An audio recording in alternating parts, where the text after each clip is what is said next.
Tahukah kalian kenapa jumlah sel telur yang dihasilkan oleh perempuan jauh lebih sedikit dibanding dengan jumlah sel sperma yang dihasilkan oleh laki-laki?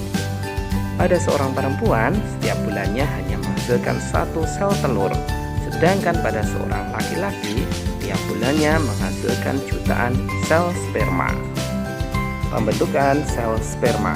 Pembentukan sel sperma ini disebut juga dengan proses spermatogenesis.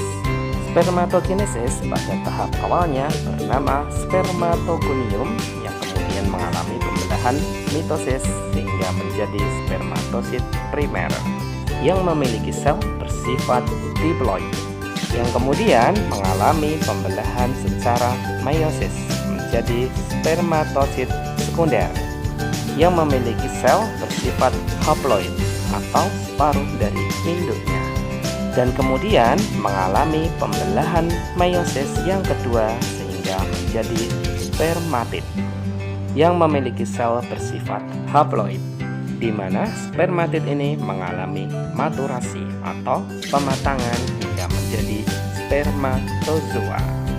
Sehingga pada proses spermatogenesis, 1 spermatogonium menghasilkan 4 spermatozoa. Berikutnya adalah pembentukan sel telur yang disebut dengan oogenesis.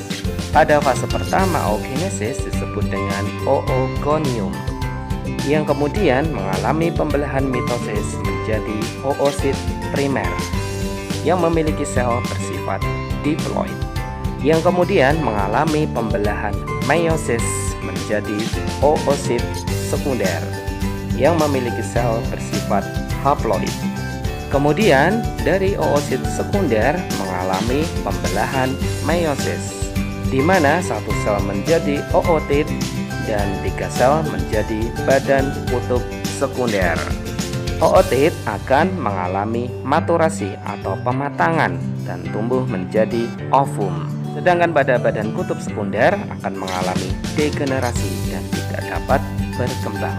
Sehingga pada proses oogenesis, 1 oogonium hanya dapat menghasilkan 1 sel ovum.